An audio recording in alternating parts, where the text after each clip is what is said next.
All right. Hey, y'all. What's good? Y'all already know it's your girl, Ash. And y'all, welcome to another episode of Black Girl Interrupted. Y'all know tonight, well, actually, Sunday kicked off mental health awareness. And anybody that knows, y'all know I am the biggest mental health advocate. Y'all know I do my mental health check-ins. You know, I talk about it. I advocate for it. I rally for it. We just have to continue pushing to keep mental health on the front burner because we tend to forget how imperative it is for us to continue having these conversations.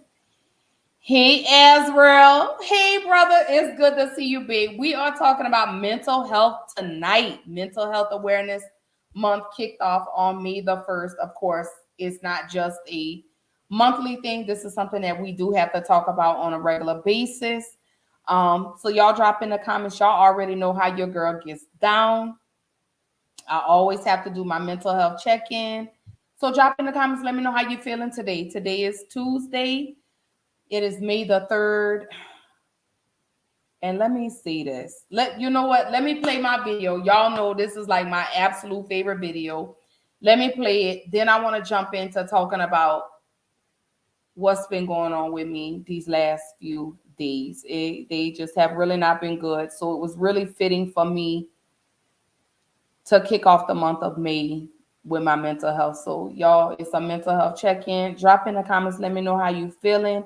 Let me know how you doing today. Like I said, today I know it's Tuesday, but still, drop in the comments. Y'all hold tight. Let me play my video, and then we're going to jump right into tonight's conversation. I don't care who you are. Life's going to punch you in the face. Sometimes life will take you to your knees. Sometimes you have to cry. Sometimes will hurt deep inside. In time of adversity, you don't have an obstacle to deal with. You have a choice to make. You can suffer, or you can choose to do whatever you need to do to liberate yourself, whatever you need to do to reinvent yourself, whatever you need to do to overcome whatever you are stuck in right now. It does not have to be your residency. You keep standing.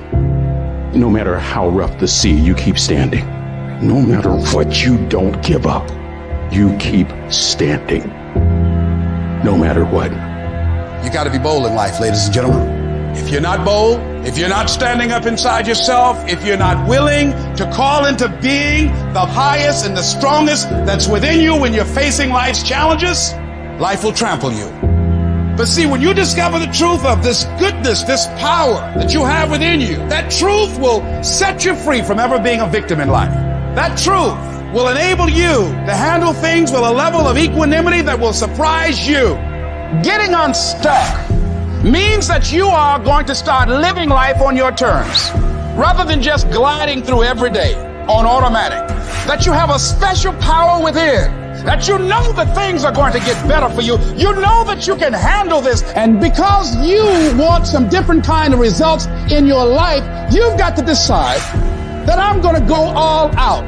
We decide which moments define us.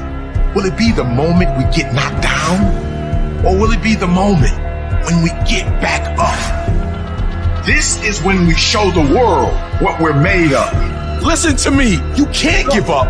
If it was easy, everybody would do it. But if life's got you down, I need you to get up and prove them wrong. We're all being tested in life. Some of us later down. Others find a way around the motherfucker. Family's inevitable. It's about keeping the motivation to keep moving forward on the same exact path that you just failed.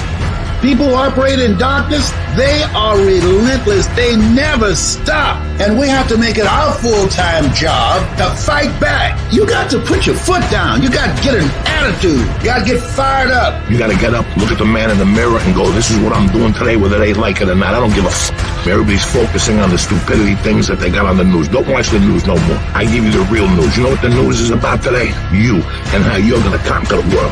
And don't be disturbed because no one else can see it. That's not unusual. You've got to learn how to tune out the critics outside and the critic inside.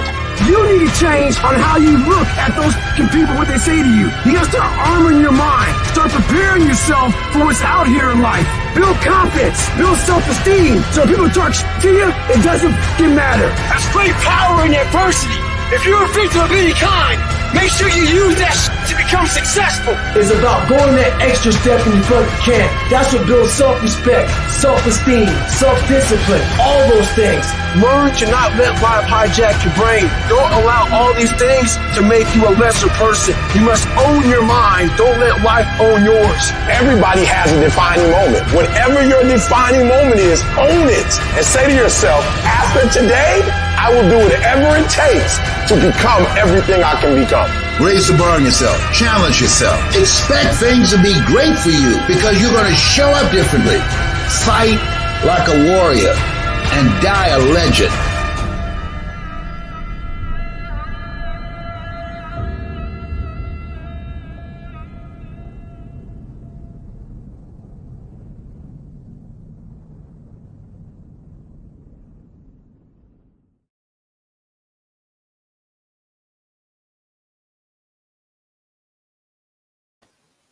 Like I say, that video is so powerful to me.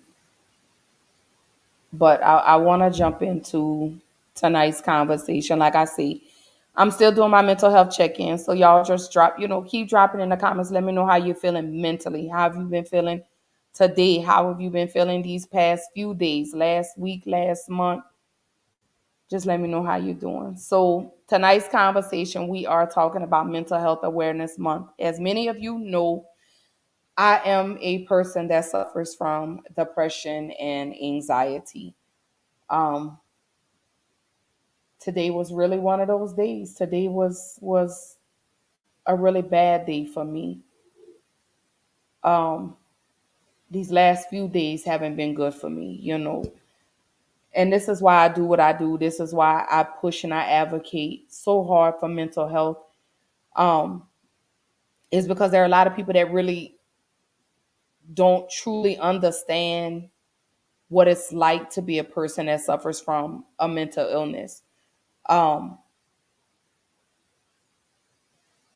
When it comes to me dealing with my anxiety, my mind is up. My mind is running 1,000 miles a minute, but my body is ready to lay down and go to sleep. And it's hard to come down when your anxiety is just that high.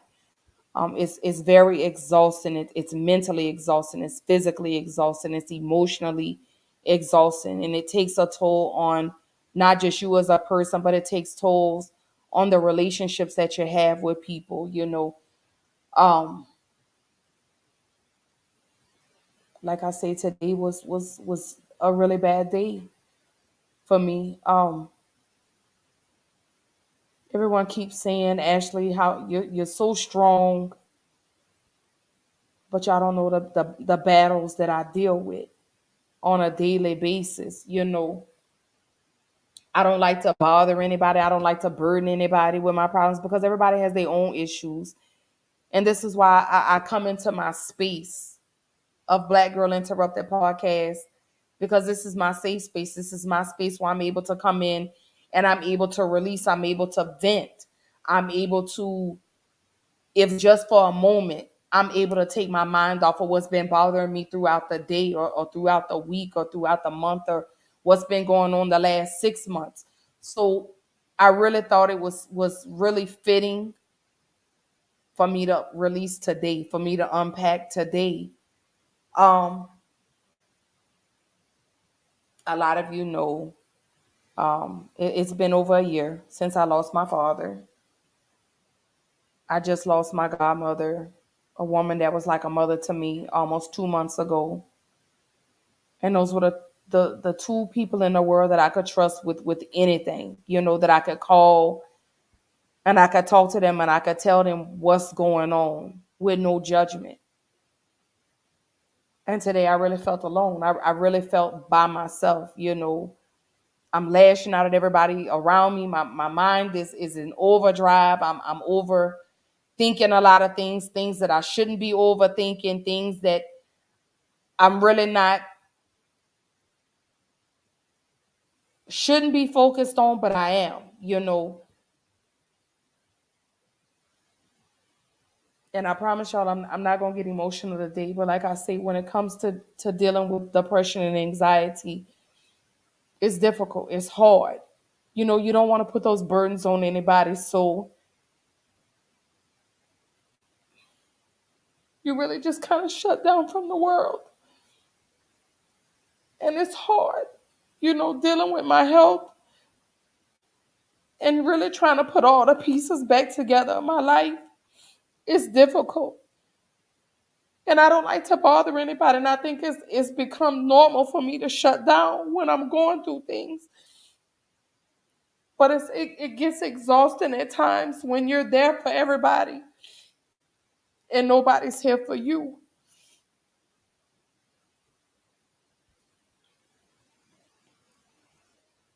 It's hard. It's difficult. You fight.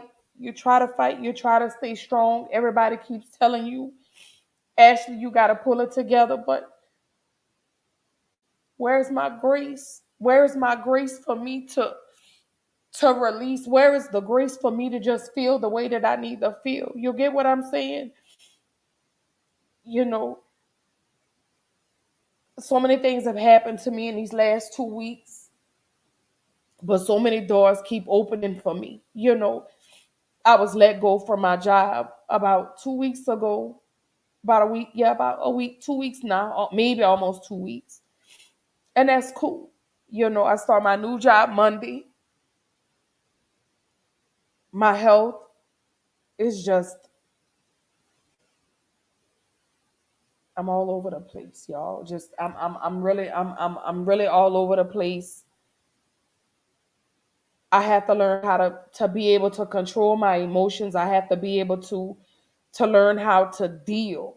When I know my anxiety is coming, I have to stop shut down from people. I really do. And that's a toxic trait. I really hate to say it's toxic, but I just don't like to put my burdens on people because people have their own issues that they go through. So here I am, I come into my own space. Ezra says I'm a little out of it today, but it's a natural day 2 of a fast for me, so I'm good. Oh, there go my sister. Hey, Pooh. There go my baby. Kim say, Ash, I'm always here, girl. She say, when you love someone, it's never a burden. And she sent me buku hearts.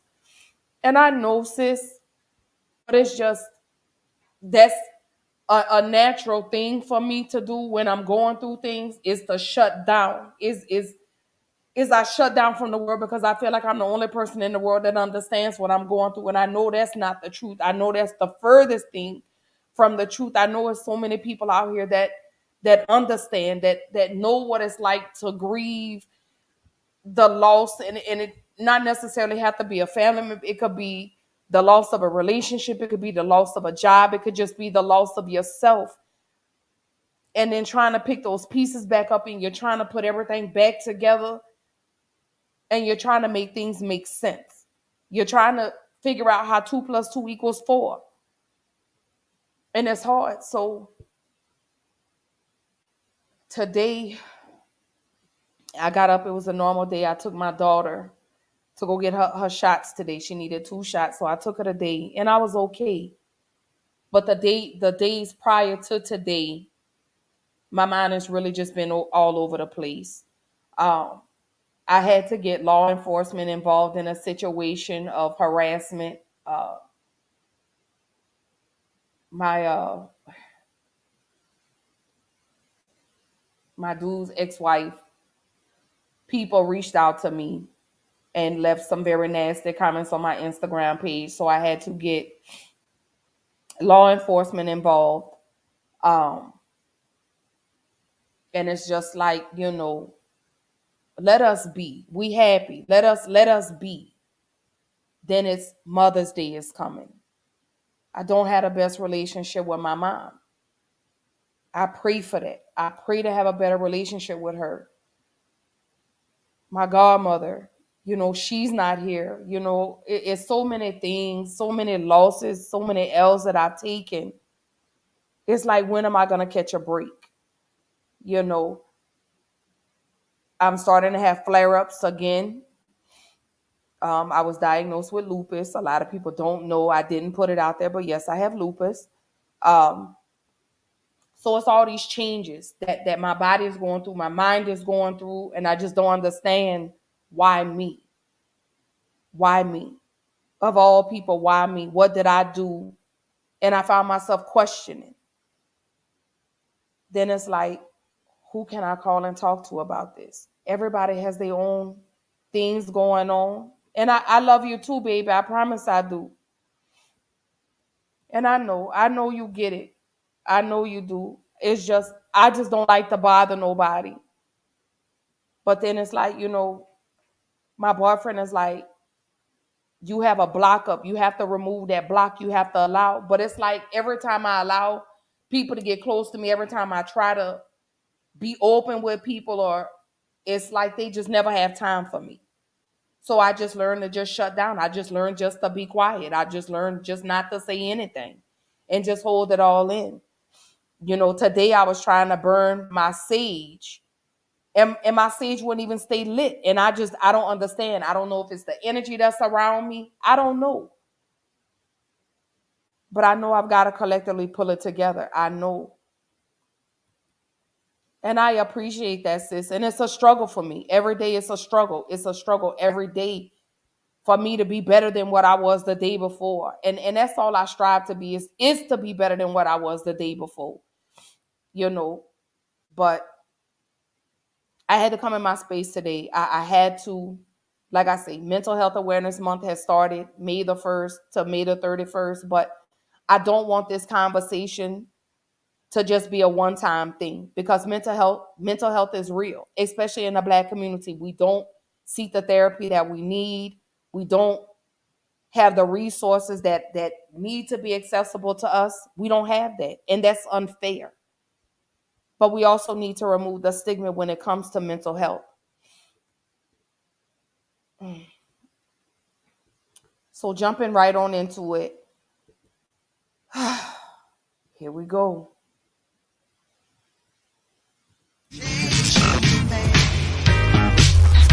All right, Rick's About the Morning Show. Hey, it is about 14 before the top of the hour. Y'all, it's about that time. Jeff Johnson got 3 things you need to know. Jeff, good morning. Hey, good morning, brother. Man, blessed this morning, man. Know you got a lot. I am too, man. Listen, I had a really interesting conversation with Van Latham yesterday, and he asked me something interesting, and he asked me, what was I worried most about? And it reminded me of what I wanted to talk about today, and that was the fact that September is National Suicide Prevention Month. And when I think about this pandemic, when I think about the crazy amounts of violence that we're seeing, not just by police, but in our communities, and then on top of that, then when you go to protest, you're seeing issues of violence as well.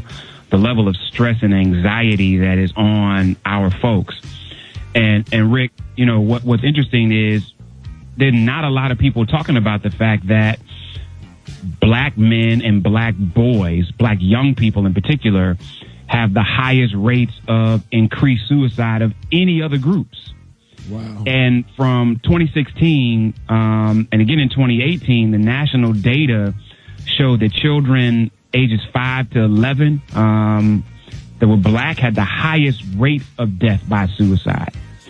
And that Black men in particular are having increasing rates of suicide. And again, I don't hear us talking about that with any level of regularity. We hear more and more people talking about mental health and getting therapy and behavioral health and stress reduction and anxiety reduction. But there are still people in the Black community that say Black people don't commit suicide. And it is a lie on so many levels. And I think that it's super complex. There's no way that in the 2 minutes I have left that we could, with a level of complexity, dive into it. But we do know, Rick, that we have fewer and fewer people within our community that go to church. Right. And that have a spiritual practice. And so this is not me telling you got to find Jesus and that's going to stop suicide. What it is saying is that there is a psychological reality that people of faith have a different level of hope for the future than those who don't. And as we've seen reductions in people in our community, sometimes even trust in the church, that means that there has been this removal of this foundation of hope for a lot of people. There's other issues, which is most black men, and in many cases black children, have undiagnosed issues of anxiety or depression or stress. And so as a result, sometimes we see people committing suicide, Rick, that have given no signs that you would normally be able to see if somebody had been diagnosed. And so that's why I think so many people, whether it's Taraji Henson's foundation or whether it's organizations like Hurdle and others, have been really clear in saying we need to make sure we're paying attention to our anxiety, our stress, that we're seeing professionals if necessary, that we're using tools, whether it's meditation or whether it's breathing exercises or whether it's exercise, to be able to address those things. Because when we don't address that anxiety, it builds up. And how many times do we personally know, either from ourselves or people in our family, we doing good, we managing this stress, we managing this trauma, we keeping it going with this, and then that one little thing comes, and it's the straw that breaks the camel's back, and then we just lose it. And so this is that month, you all, where there's an opportunity in a real way for us to talk about this in ways we haven't. I would love for you all to go to my website, which is menthrive.com, which is totally committed to black men showing up whole and living with power. And we're talking about some outlets, about paying attention to the signs, about lending a listening ear, and even about seeking professional help if it's necessary. You can also hit us on Men Thrive on IG. It's men_thrive. And this is personal for me, Rick, man. My grandfather committed suicide when I was 7 years old. And I didn't know it, Rick, until I was 20-something, because nobody in the family ever talked about it. And so, well, trust me, I know what you're dealing with. I just had to deal with that day before yesterday. I've been going through that with a family member, like for real, like one of my wife down there, you know. So, and we don't talk about it. We don't talk about it. And I, man, listen, for 13 years, I thought he had a heart attack, Rick.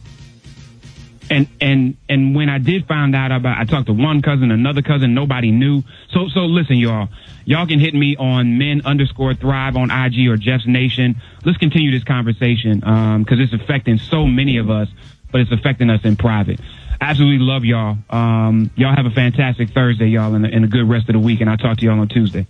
Hey, appreciate that, Jeff. We love you too, man. We'll definitely be praying for you and your family and all the families, the people that's going through stuff and going through suicide and grief-stricken and all of this stuff, man. Just keep everybody lifted up in prayer. But remember, we got to not only pray, we got to get into therapy and get the help that we need for our condition. That's so important.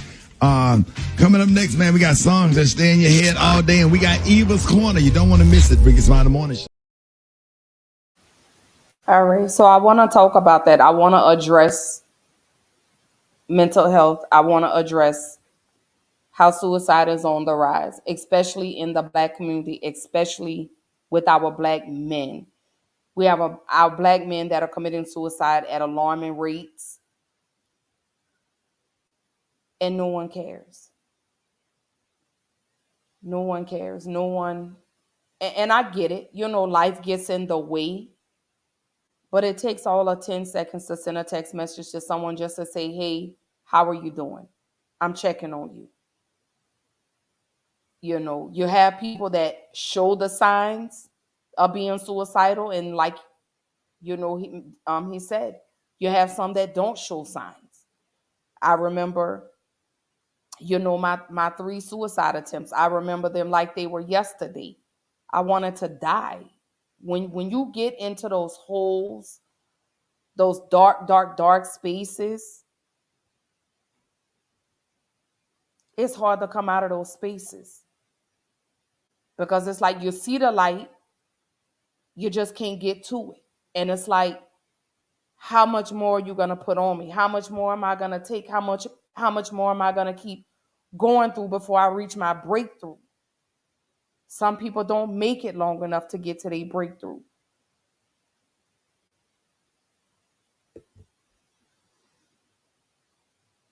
I thank God every day that I'm able to get up. I do. But it's hard, y'all. It's a struggle. There are so many days that I lay in the bed and I'm just like, why? Why me? Why do I keep going through this? Why do you keep taking me through this? Why? What did I do? Just take me if this is what I'm gonna keep going through. Those are my thoughts. But then it's like I have to think about my children on the other hand. You get what I'm saying? I have to be here for my babies. I have to be strong for them. My children need me. There are so many people in this world that depend on me. And some days I feel like I let y'all down when I'm not strong for y'all. You get what I'm saying? So this is why I push and I advocate and I rally for mental health. That's why I tell people it is so imperative to go get help. It's nothing wrong with seeing a therapist. It's nothing wrong at all. It's nothing wrong with going and asking somebody to help you when you get in those spaces that are dark. It's not hard at all. Yes, it's difficult. Yes, it's embarrassing. But I would rather somebody reach out to me than for me to be reading someone's obituary.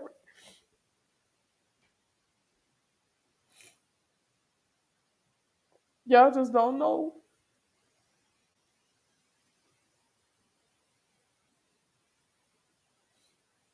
To be in those spaces, to be in those spots. What do? It's become normal for me to shut down from people. It's become normal for me not to talk. I do these shows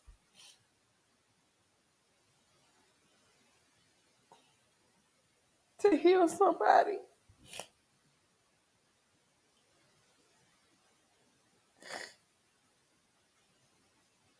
This is why I do what I do. Because I want people to know that I'm human. I'm just like y'all. I hurt. I go through pain.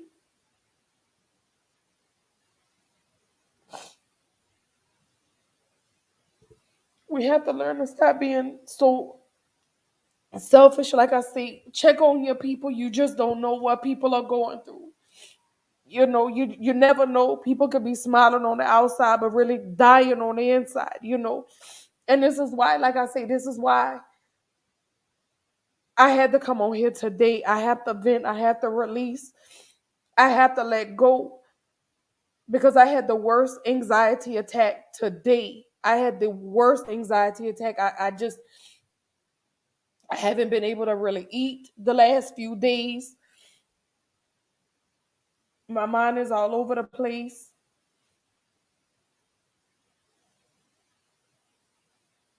I just feel lost some days. I really do. I really feel lost. I try to keep myself from going back into that hole. There are some days that I do want to die. I'm gonna be honest with you. I have those days.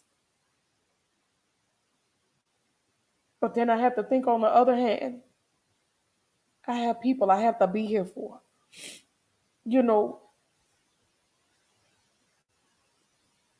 Our black men are killing themselves at alarming rates. Depression, anxiety, PTSD. You have bipolar. Those are the different types of mental illness. And people are so afraid to tell anybody because you know why? Because some of y'all talk too much. Y'all ridicule people. Y'all don't stop to think that this could be you. It only takes 30 seconds to send a text to somebody. Just send a message. Just say, hey, I'm thinking about you today. Or just be a ear for somebody. If somebody calls you and says, hey, this is what's going on, sometimes people just need a ear. Some people just need a shoulder. Today, I just needed an ear. And I got that today. I called my sister, and I told her, I was like, I feel like I'm losing control today. I felt like I didn't have control. I didn't have control of my emotions today. I didn't have control of my mind today. And I had to talk about it. I have to. And I do all of this sober. I do all of this sober.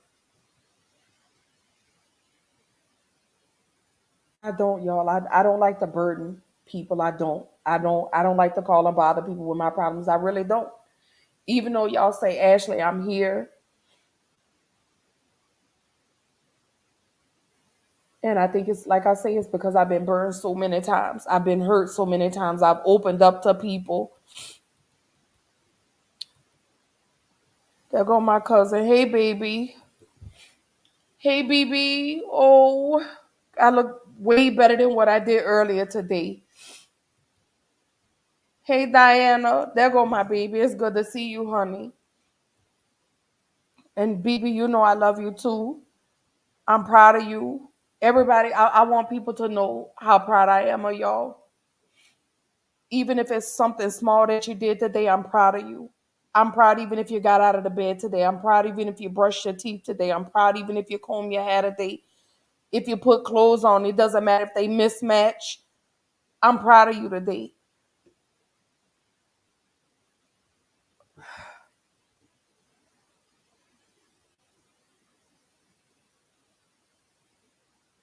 I gotta breathe. It's overwhelming to me.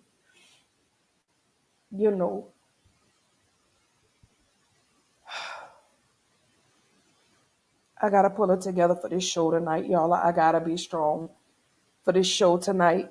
We talking about mental health. That's tonight's conversation.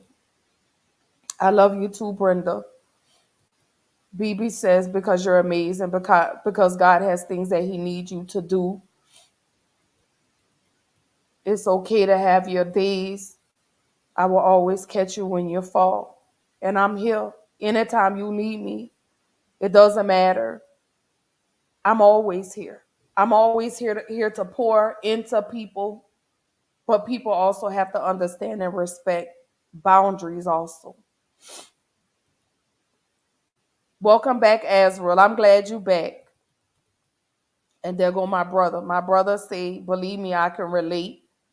He say what makes a person shut down is when you reach out to someone to vent and they use that against you. So you have to try to internalize. And that's what it is.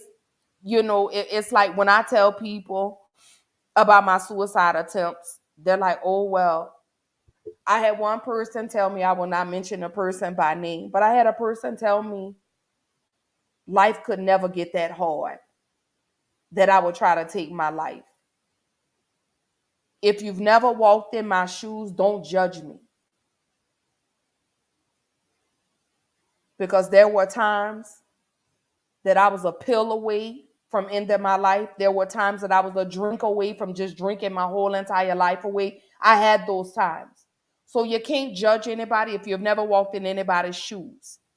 So you can't say what you would or wouldn't do in certain situations. My days were really dark for me. And I felt like the only way out would have been death. So yes, I attempted suicide 3 times. I did.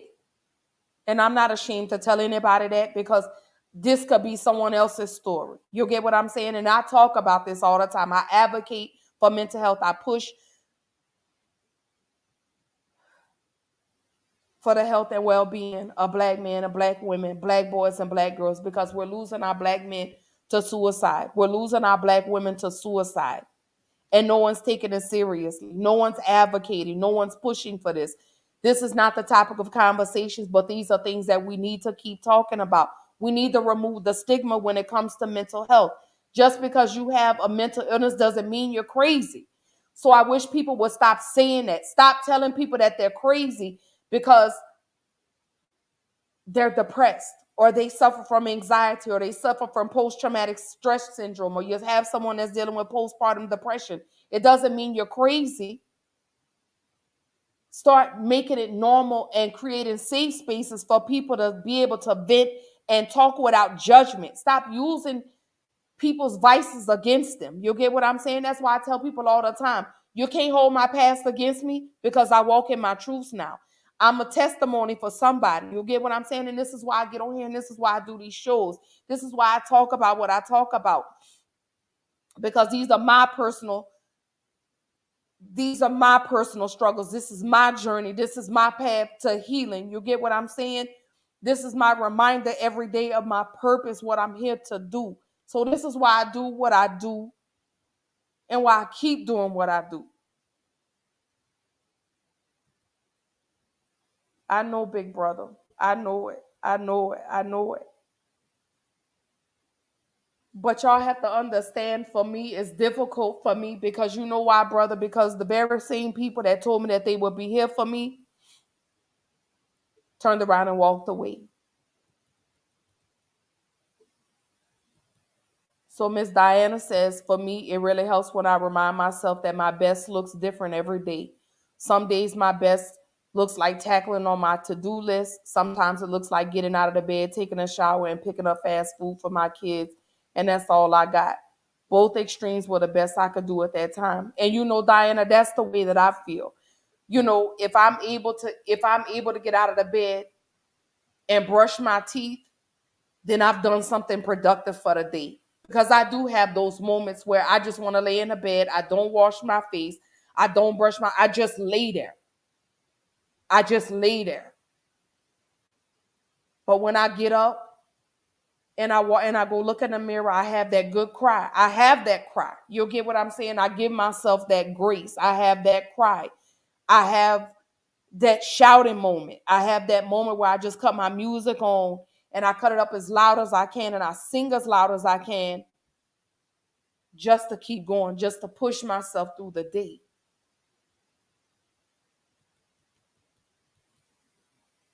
Hey, brother. I love you too, baby. I promise I do. I love you so much, Dre. And you know, Diana, I give myself the grace. But then it's like it's like when I'm having one of those moments, it's like, damn, am I really supposed to be happy? Am I really supposed to feel this way? Then I start to overthink a situation. I start to make a situation bigger than what it really truly is. And it's not. You know, my dude told me today, he was like, you're stronger than that. You got to pull it together. I know what you're capable of doing. Basically, in other words, he's like, I know you got this, you got this, you got this. And then I have to keep reminding myself. So I'll take any tips. Any tips, drop in the comments. Y'all let me know what I could do. Like I say, I tried to burn my sage today to cleanse my space. Maybe it's something negative around me. But y'all, my sage wouldn't even stay burned. It just kept going out. Like my sage just kept going out. My brother say people that hold you to how you used to be need to be left behind, just like the old habits. Remember, whatever feeling comes to you, you have to let it flow. If you hold it in, it just makes things worse. And it did, because today was the day I felt like I lost total control. I didn't have control of my emotions. I didn't have control of my thoughts. It was like, what do you do? I cried all day today. I've been in the bed. I've only eaten one time today. I really don't have much of an appetite. And then my anxiety kicks in. I start to overthink. My mind goes into overdrive. My body wants to rest, but my mind won't. So I'm back to eating my edibles so I could sleep at night. But it's like I have to learn how to control when an anxiety attack is coming. I have to do that. But I don't want to be on medication. I don't want to be on any type of medication. Everyone says, maybe you should try. I don't want to be on medication. I don't. I don't want something to control me. I don't know. Miss Diana say affirmations have been working for me too. Even if you can't say them, listen to them. And maybe that's what I need to do. I need a journal. Once I get back to working, y'all, and my money starts back flowing in, then I could buy me a journal and maybe I could write my affirmations down. I just got to figure out a way to just get my emotions under control. But I want to talk about suicide is on the rise. As many of you know, Naomi Judd passed away on Sunday. And per her children, she committed suicide. And this is what I mean when I say suicide is not a white thing, a black thing. It's a everybody thing. But I really want to focus, and RIP to Naomi Judd. Like I say, mental illness is real. But I want to focus on what's going on in the black community and what can we do to help curb suicide. What can we do? What resources are out there that are available to us? I pulled up a couple of flyers, a couple of things. Let me move this out of the way. For anyone that is on the search for any type of mental health resources, I have posted on the screen 5 websites. I'm so sorry, 5 websites that are for the African American and Black specific mental health resources. Feel free, if I don't leave it up long enough, feel free to jot those down and reach out to them. If you're feeling suicidal, you're feeling any type of stress, you're feeling like there's no means to an end, please reach out for that. Please, please, please, please, please, I ask, because I would rather for you to contact one of those resources than for me to be reading about you on Facebook or Instagram or whatever social media site. And then we're saying RIP behind your name. But I do want to talk about the warning signs when it comes to suicide. And these are just a few that I was able to pull up. Feel free to drop in the comments if you know of any more. But some of the warning signs when it comes to suicide, you have the threats or comments about killing themselves. People will say that. People will say, oh, I'm going to end my life today. I'm going to kill myself. You have the people that socially withdraw from family, friends, or the community. You may see less and less of them. They may not be as active in the community as they used to be. They may not hang out with you as much. They may not call so much. And when you start to see those signs, that's the time where you need to start reaching out to people and asking people, are you okay? Again, be a shoulder for somebody. If someone's calling you, let them vent. Don't give them any type of advice. Just let them vent, because sometimes that's all we want to do. We just want to vent. We just want to release. We just want that ear to say, hey, you know what, this is what's been going on. You may also see an increased usage of alcohol or drug abuse. If you start to notice someone drinking a whole lot, if you start to notice someone participating in more than just marijuana use, those are the signs. We need to start paying attention. But then again, you have some people that may never show signs that they're suicidal. You also have to deal with you also have the dramatic mood swings. You have the aggressive behavior. You may even have someone talking, writing, or even thinking about death. Pay attention to what your friends post on social media. That could really, truly be a cry for help. Sometimes we see these posts on Facebook or Instagram or Twitter, and we just scroll right on by and we don't say anything. Jump in somebody's inbox and ask them, are you okay today? Let them know that you're here. Create a safe space for them to be able to come and talk to you. And another thing, Stop ridiculing people. This is another reason why people don't talk, is because y'all can't wait to go and tell somebody. Also, another sign is impulsive or reckless behavior. And when I say reckless behavior, they could be sleeping with multiple people. They could just be doing anything that's reckless. They could be my mind just drew a blank, y'all. Y'all bear with me. Like I say, I had a really bad anxiety attack today, and I'm really just trying to collectively get my mind back in focus. But reckless behavior, maybe doing out bar hopping, all types of crazy things. Xavier says, make a motivational board and put it in a place where you'll always see it. That's something I need to do. Maybe like a vision board, but a motivational board. A vision board, but make it a motivational board and put in, like Miss Diana say, put in some positive affirmations on a board and hang it up and look at it every day and remind myself what my purpose is here. Why am I here? Why am I doing what I do? So that would be a great idea. Azrael says, do you know your underlying cause? When I discovered my underlying cause and acknowledged it, I stopped having random instances of anxiety and depression. The cause hasn't been solved, but it doesn't have nearly as strong a grip on me.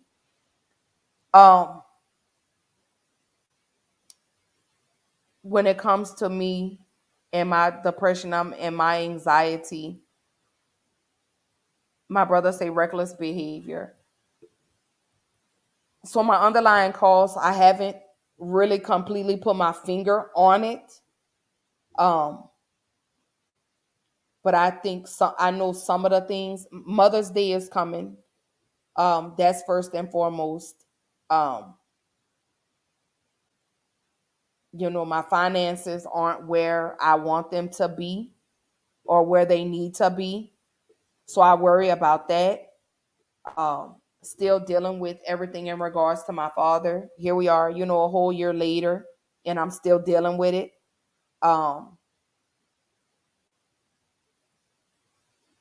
Making something big out of something that's so small. It's a lot. I really just can't pinpoint one specific thing, but I know losing my dad, like I say, has really just completely flipped me upside down. I will say that. So when the grief, that's the part that I have to learn to work through. Is the grief. Is some days are better than others. Some days I wake up and I'm good.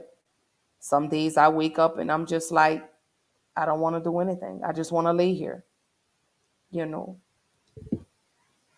But going back to how suicide is on the rise, what can we do? I want to post this back up here because I want y'all to take note of these resources when it comes to mental health. So I'm going to leave that up there for about 30 seconds. Let me move this banner out of the way.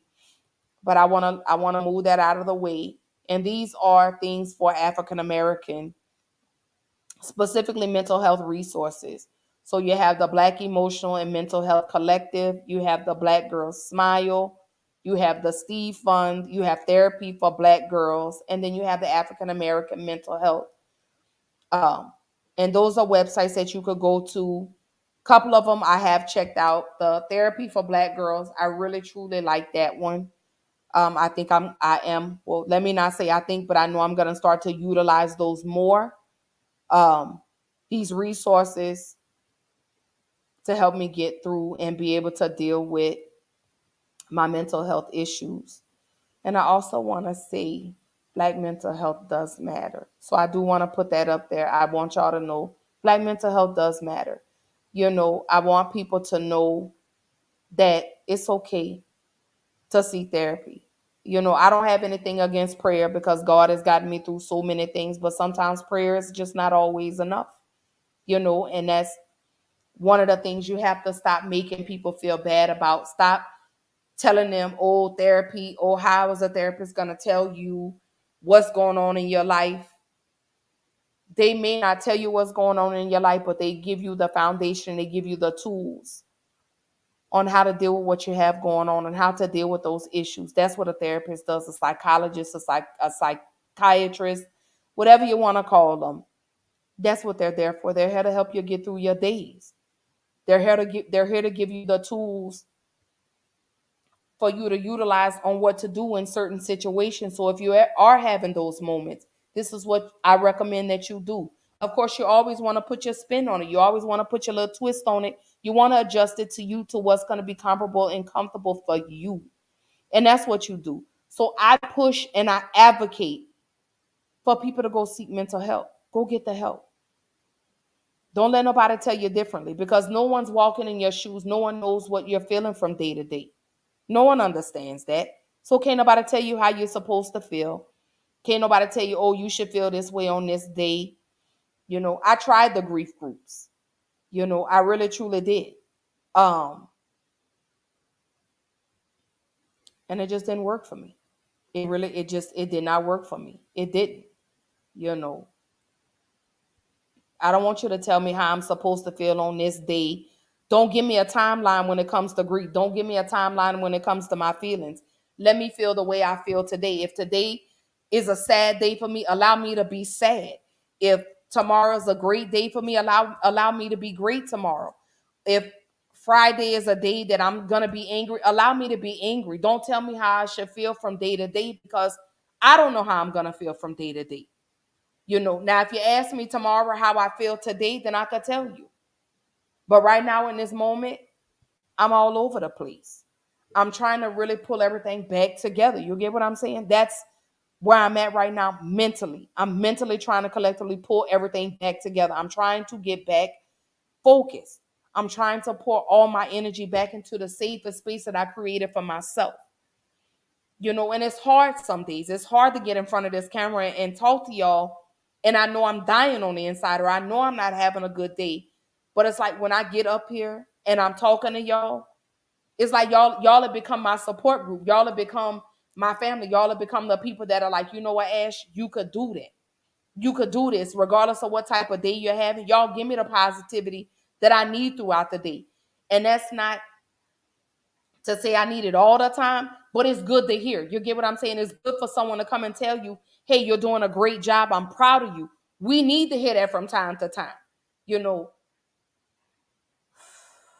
So I appreciate it. I appreciate all the love that y'all show me.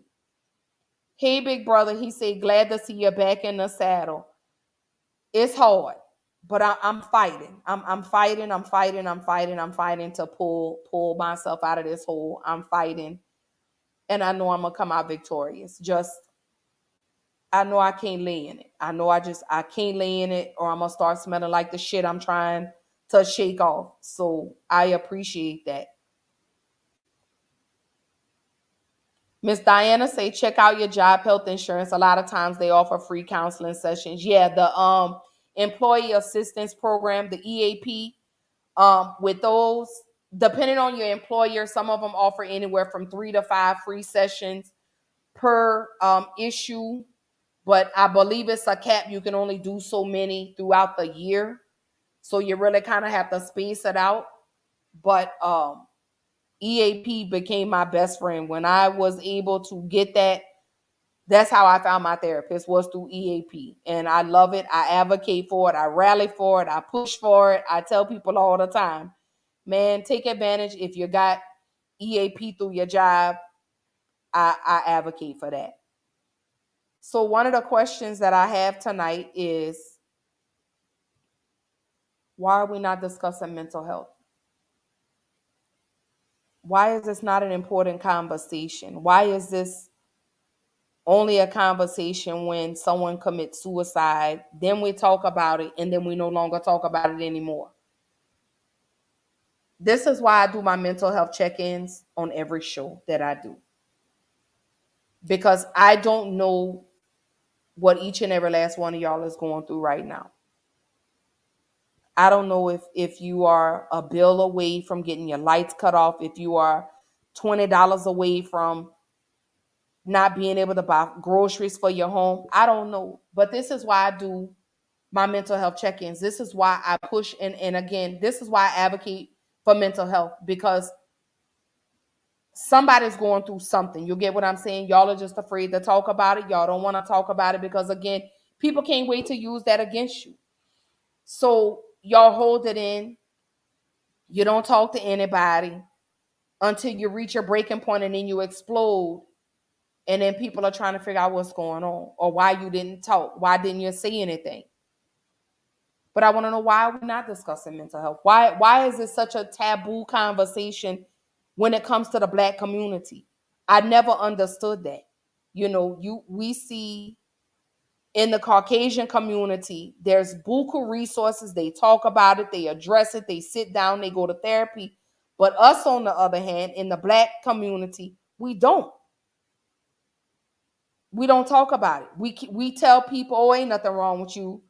You all right. You just need to go pray. But sometimes prayer is not enough.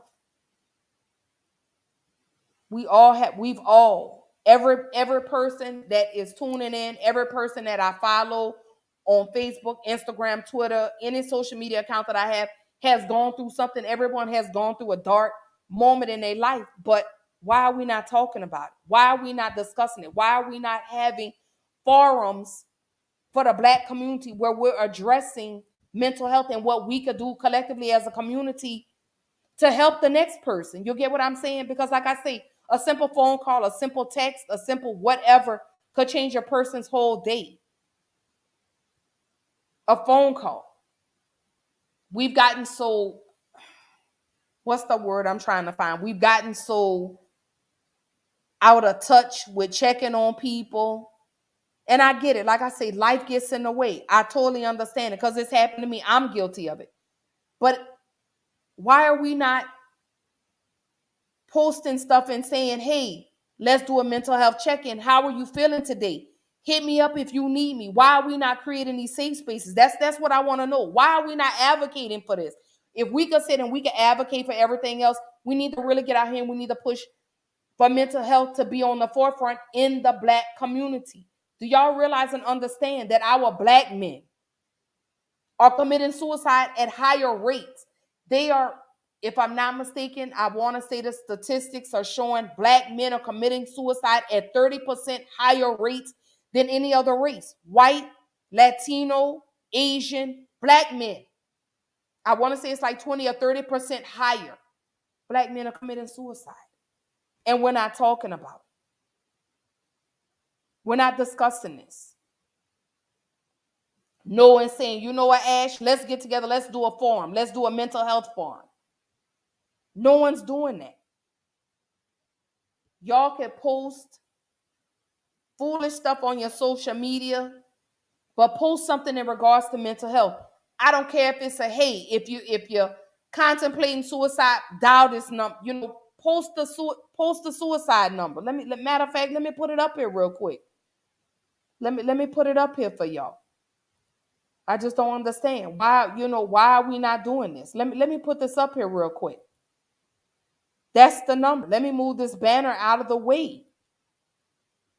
That's the Suicide Prevention Lifeline number. If you are in a crisis, please call that number, 1-800-273-8255, or dial 911.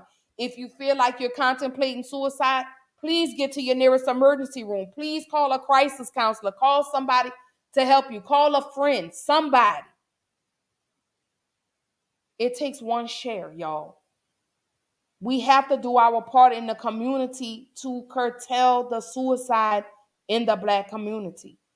I'm just not understanding why. Right. Flor say, hold up, Flor. I'm coming back to your comment. Miss Flor says she knows that in the Hispanic community, it's looked at as something that doesn't exist. And that's what I'm saying. It's like people are sweeping mental illness under the rug, and it's there. You have so many people out here that are suffering in silence and nobody wants to talk about it. And I don't understand why. Why are we not advocating for mental health? Why are we not advocating for them to put more funding into mental health? You get what I'm saying? If I'm not mistaken, I believe I don't know if it was under Donald Trump that cut the funding to mental health. If you know anything, y'all, post it on your page. Let someone know. Post something green in support of mental health awareness. And don't just do it for the month of May. Do it every day. Because mental health is not just solidified to just 1 month out of the year. People are suffering every day. And we don't talk about it. We're not advocating for it. We're not pushing for it. And I don't understand. And this is why I do every show. This is why I do my mental health check-ins. This is why I post and I play those inspirational videos, because I want someone to know that you could do it. I want someone to know that you got it. You'll get what I'm saying? I do. Miss Diana says, I think our community too busy playing the struggle Olympics. Right. If they feel like your issue isn't worse than theirs, you should be fine because they are. And you know what? And that's what I mean when I say, Diana, we have to remove that stigma from that. We have to remove that. We have to break that stigma. We have to remove that, because just because your problem is not bigger than mine doesn't mean I'm not hurting like you. You get what I'm saying? It doesn't mean that my pain is not like yours.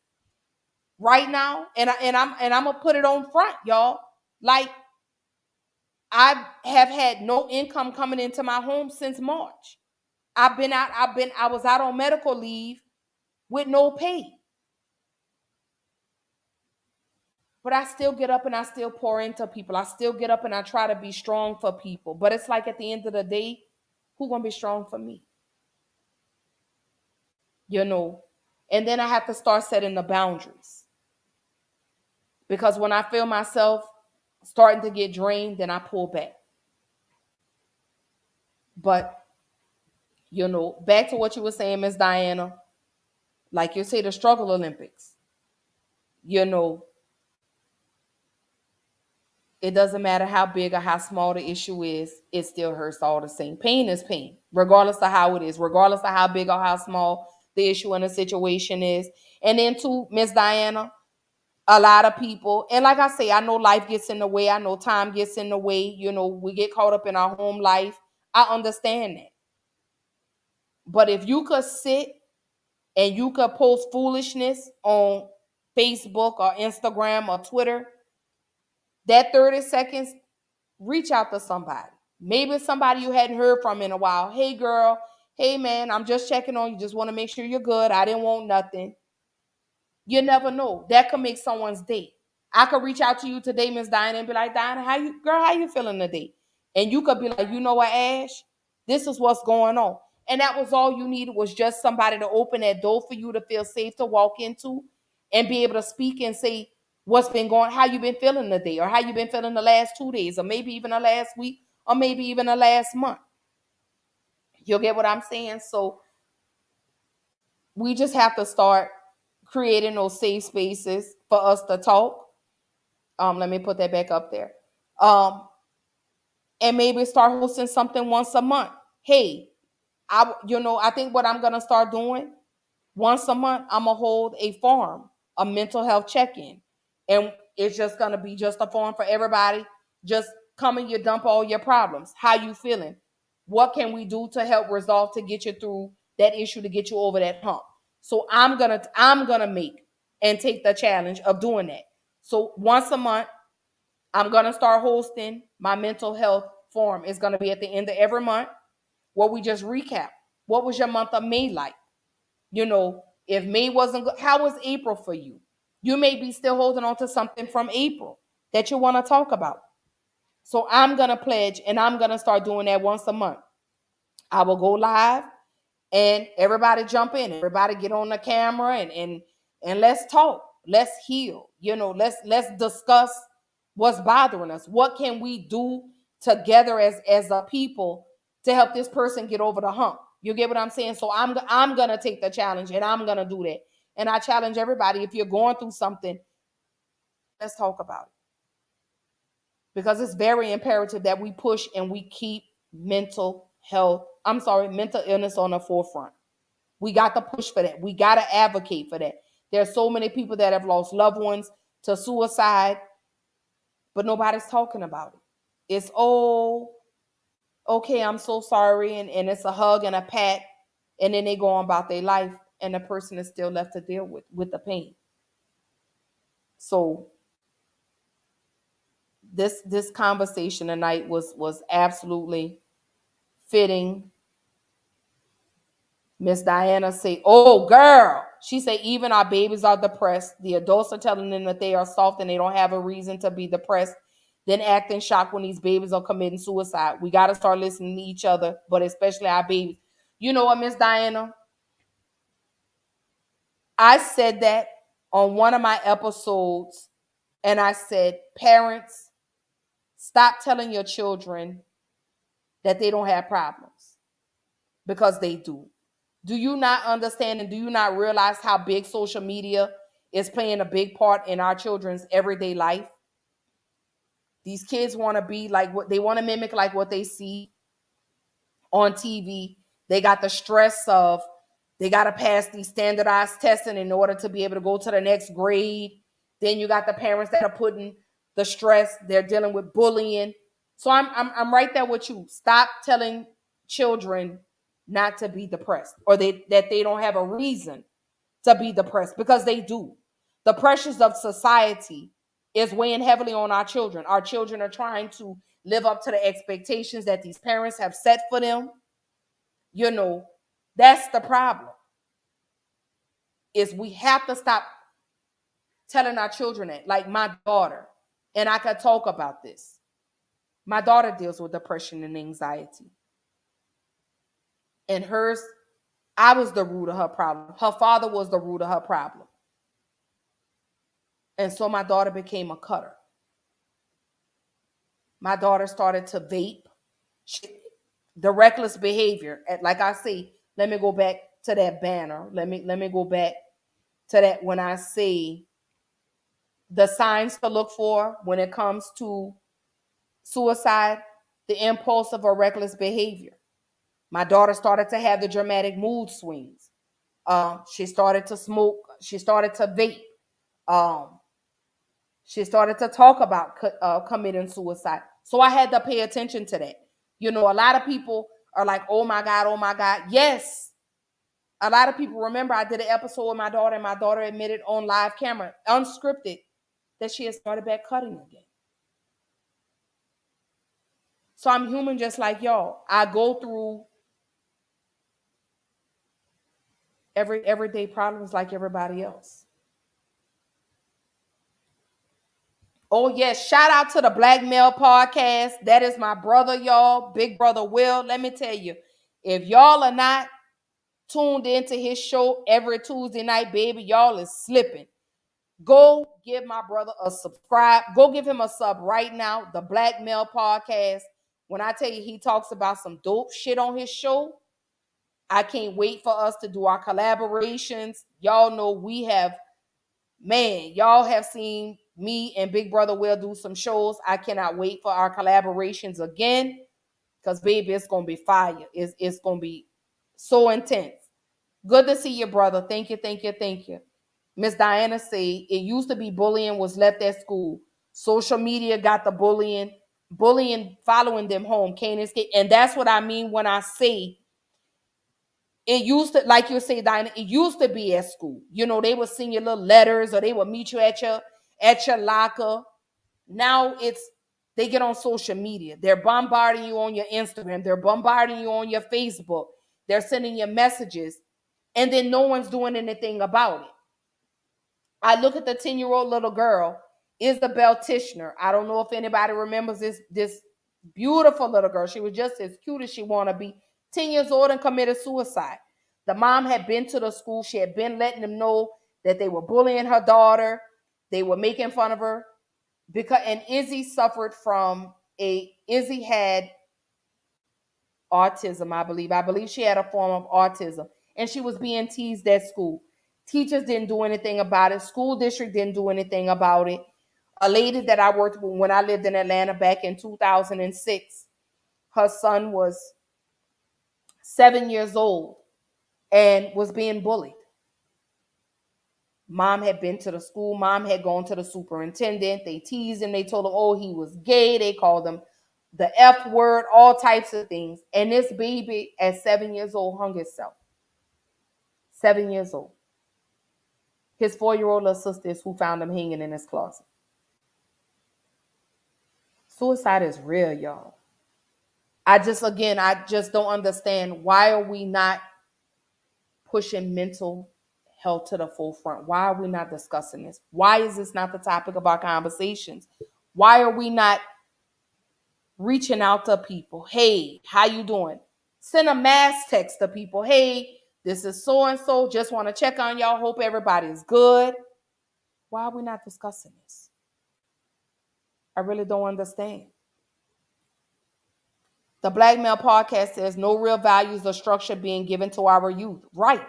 None. And brother, you're welcome. You know, like I say, anytime you have a show, I'm posting up. You always come through, show me love. I'm going to always come through and show you love. I promise you. Don't forget, y'all, Black Male Podcast every Tuesday night, 6 p.m. Central Time, 7 p.m. Eastern Time. Go hit him up. He is on YouTube. He is on Facebook. He is also on Instagram. He's soon going to be on all streaming platforms. Soon. We got our fingers crossed for him on that.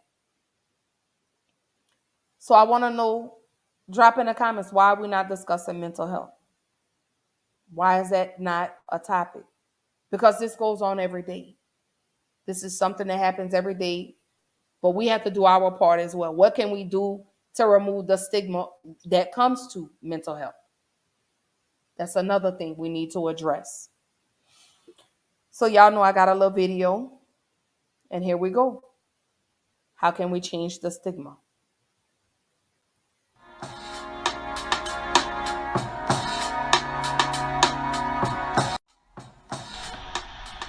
According to Mental Health America, each year 19 million Americans suffer with some type of mental health illness. In the United States, African Americans have the highest rates of morbidity and mortality from physical illness compared to any other race. Mental health is a public health concern. Mental health disorders such as depression is often stigmatized. Depression impacts all cultures, ethnicities, and people from all walks of life. Historically, experiences can cause depression to be expressed and addressed differently. Racism, religious beliefs, violences, and practitioners lacking cultural competence could be contributing factors in one seeking mental health services. Research suggests that African Americans are less likely to be treated for depression. Research suggests that African Americans have negative attitudes towards mental health treatment compared to their white counterparts. Stigma and judgment prevents African Americans from seeking mental health treatment. Research suggests that African Americans believe that mild depression or anxiety would be considered crazy.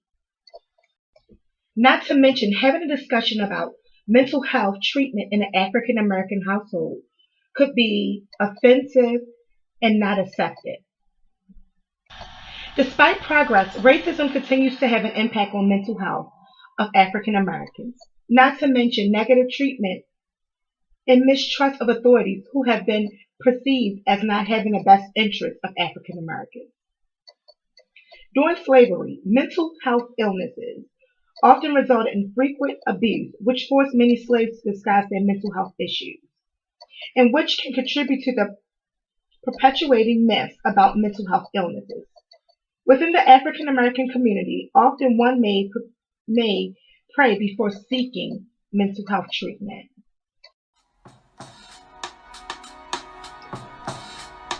Mental health is a prevalent issue within the African American community. Mental health disorders such as depression are often overlooked, undiagnosed, and misdiagnosed. Depression can develop from exposure to community violence, family stresses, anxiety, and difficult life circumstances. Difficulty coping with life stressors can lead to feelings of hopelessness, worthlessness, and suicidal ideation. Research suggests that African Americans are 20% more likely to report psychological stressors compared to their white counterparts. African Americans living in poverty are likely to report serious psychological distress than those living above poverty. African Americans are overrepresented in jails and prisons in the United States. In fact, African Americans represent 60% of the United States prison population. African Americans account for 37% of drug arrests, but only 14% of regular drug users. Research suggests that blacks are assumed to genetically predisposed to criminal behavior, poor health, poor cognitive abilities compared to their white counterparts. It has been estimated that less than 2% of American Psychological Association members are African American.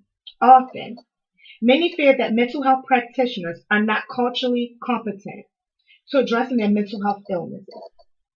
Not to mention, research suggests that some African Americans have experienced racism and microaggression from therapists. African Americans are reluctant to seek mental health treatment. Not always, but often, when coping with depression, one may resort to substance use, avoiding others, anger, and violent behavior. Post-slavery issues of racism, oppression, and discrimination can contribute to the differences in attitudes that African Americans have towards mental health. Depression can be a cause and effect of a psychological stressor. Long-term exposure to chronic stress or episodic stress can overload one's coping capacity. Not to mention, this can place an individual in a continuous cycle of stress, which then can affect the quality of life and increase mobility and mortality. Depression and stress have a bidirectional relationship. The brain moderates the effects stresses to maintain an optimal functioning. Research suggests that high levels of depression has the potential to overload one's coping capacity.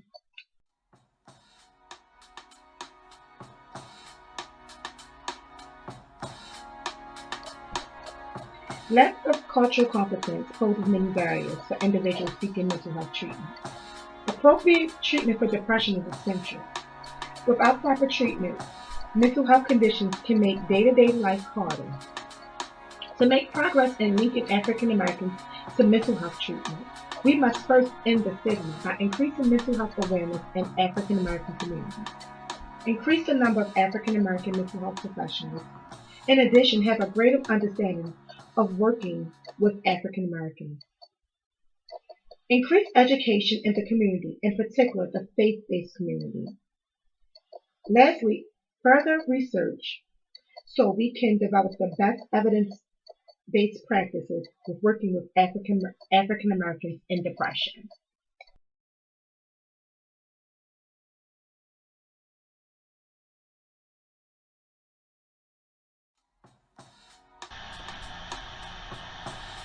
Depression in the African American community is very prevalent.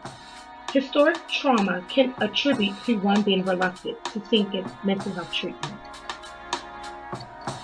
Appropriate treatment for mental health disorders such as depression is essential.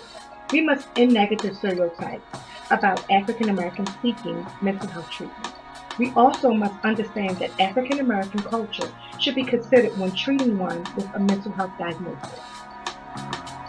Practitioners must possess an understanding of cultural competency, and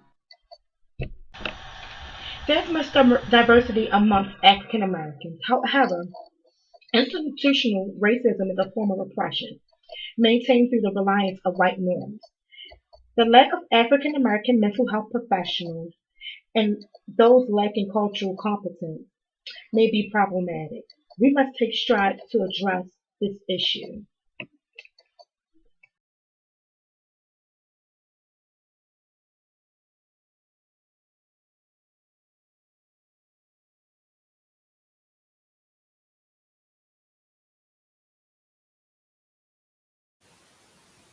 So we have to break the stigma when it comes to mental health. Hold on, I got a couple of comments. So Miss Angel says it's an everyday struggle, man. Very scary. You never know what each day will bring. I know it so well. And Angel, I'm right there with you. I have those days where I'm good, where I'm up, I'm vibrating very high, energy is up, and then it's just something triggers me. Something just sets me back and I start to overthink a situation. I'm struggling to smile every day. I'm struggling to get out of the bed every day. So I get it. I totally understand. Miss Diana says, I think sometimes people are carrying too much themselves. They don't have the capacity to be there for anyone else. And you're right. And that's what I mean. When I say life gets in the way, I understand, life. People have their lives to tend to. But what I'm saying is it only takes 10, 15, 20 seconds. Just shoot a text to somebody, a message, and say, hey, you know what? I was thinking about you today. Just want to let you know I love you. Whatever the situation, whatever the message could be, that's enough to make someone's day. Just to know that they've been thought about, And I try to do that. I've gotten better, reaching out to people. I want to know how you feeling today. How's your day going? One of the things that me and Babe do is I'll ask him, tell me something good today. Oh, hey, sister. There go my jewel, baby. That's my baby, y'all. I love my sister so much. She's always there. Always, always, always there for me.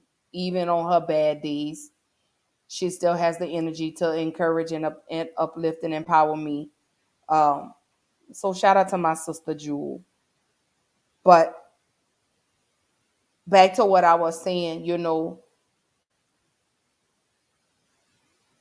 just never know. Reaching out to somebody, talking to somebody, sending them a message, a voicemail, posting on their timeline.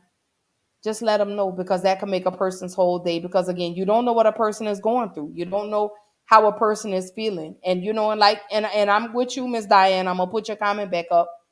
There are a lot of people that are carrying too much for themselves. But in that moment, if that's going on, then we need to create that sister circle or that brother circle. We need to create that safe space where we're able to come into that space and we're able to sit down and we're able to decompress for the day. Even if it's just me telling you how my day at work was. Even if it's just me telling you, girl, I stubbed my toe today. Girl, and when I stubbed my toe, this is the way it made me feel, X, Y, Z. So I totally get it. So we as, like I say, we as a community, we need to break the stigma when it comes to mental health. And we need to create those safe spaces. We need to create those circles where people are able, like I say, where we're able to sit down and maybe get on a FaceTime, maybe do a group FaceTime or something, or maybe create a room on Facebook that's private where we just get in there and we laugh, we talk, we cry, where we're able to unpack the suitcase for the day, whatever's been weighing us down. I think that's what we need to collectively start doing. I mean, if we can, like I say, if we have time to sit and scroll on Facebook and post foolish stuff, then we need to create a group. That's where Black Girl Interrupted comes from. I think what I'm going to do is, like I say, at the end of every month, when I don't have an episode, that's going to be an open forum. And that's going to be my mental health forum. I need to know how everybody's doing. I need to know, how was your month of May? How was your month of April? Hell, even if it goes all the way back to January, I need to know how you're doing mentally. You get what I'm saying? How are you able to cope? How have you been in the last 2 years? This pandemic has taken a toll on everybody. How have you recovered? How have you bounced back? So I'm going to make it my duty to every episode at the end of every month, that's going to be my mental health forum. I need to collectively bring everyone together. I need to bring y'all together because I need to know how y'all are feeling mentally. You get what I'm saying? I need y'all to know that I do truly care. I need y'all to know that I do this because not only am I helping you, but it's therapeutic for me. You get what I'm saying? This is why I do this. This is why Black Girl Interrupted is big the way it is now. And I'm here to break the stigma when it comes to mental health, especially in the Black community, because we as a people disregard that. We feel like, oh, nothing's wrong. Oh, girl, maybe let me read a couple of Bible verses.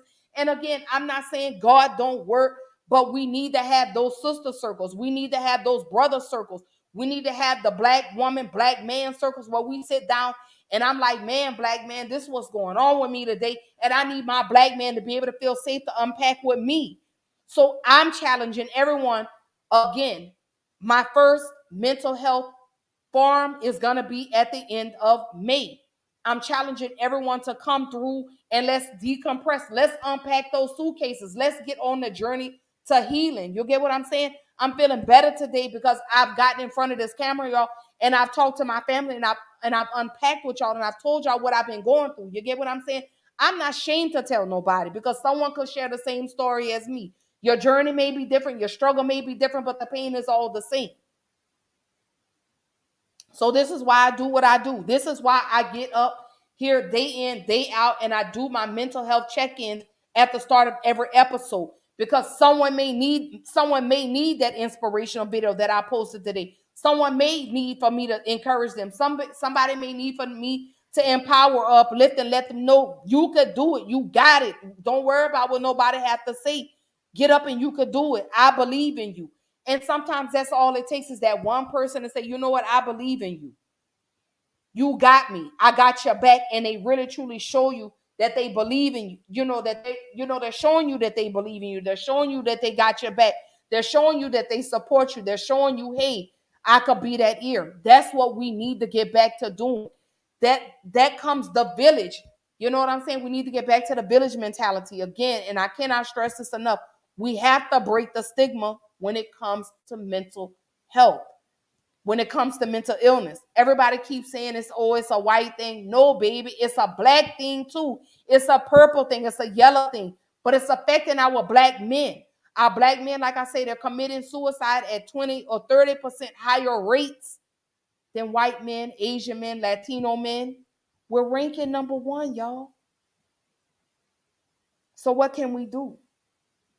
My brother gave me a heart. My brother saluting. He's telling me, you know, we got to do this. So I'm challenging everybody. So at the end of May, I'm going to have a forum. And it's going to be a mental health forum where we're talking about nothing but mental health. We're talking about what's been bothering you. What happened in the month of May? How have you been since this pandemic? You get what I'm saying? I don't think anybody has stopped to ask, how are you feeling mentally? Since this pandemic, we've been in this pandemic for 2 years. Some people are just now recovering. Some people are just now getting out of holes. Some people are still contracting COVID. Some people are still losing loved ones to COVID. But we're not taking the time out to say, how are you today? How are you feeling? Mentally, how are you feeling? And we need to break that stigma. We need to erase the stigma that surrounds mental illness. Stop being discouraging to people. Stop telling people don't go to therapy. Stop telling people that, because what works for you may not work for somebody else. Therapy may work for that other person. It may not have worked for you, but it may work for that person. So stop discouraging people when they say, you know what, I'm gonna go to therapy. I want to go to counseling. Stop discouraging people. Because what works for you may not work for them. Therapy may not have worked for you, but it may have worked for somebody else. You know, let me put this chart back up. 5 ways that we need to end the mental health stigma. Did you know that 1 in 5 children experience a mental health disorder and half don't receive the treatment they need? Together, what we could do, we could support children and stop the negative stigma around mental health. One of the things that we need to do, which is very imperative, educate. We need to educate ourselves and our children about mental health. We need to learn about it. What are the different types of mental health? You have depression, you have anxiety, you have bipolar, you have schizophrenia, you have post-traumatic stress syndrome, you have postpartum depression. The list goes on and on and on. Educate yourself about these things so that way you'll know how to address and you'll know how to handle it when it comes to ending the stigma. Education is important. Then another example, you want to share real life examples of people with mental health disorders. Let me move this out of the way. You're looking at a person that suffers from depression and anxiety. I'm an example, y'all.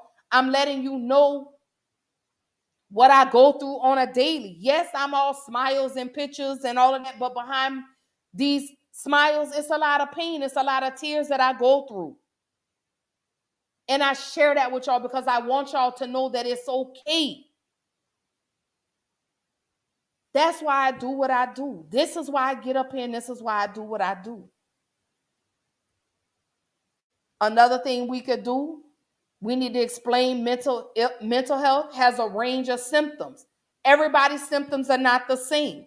You have people that attempt suicide and you look at them and you're like, oh my God, I never knew you were sad.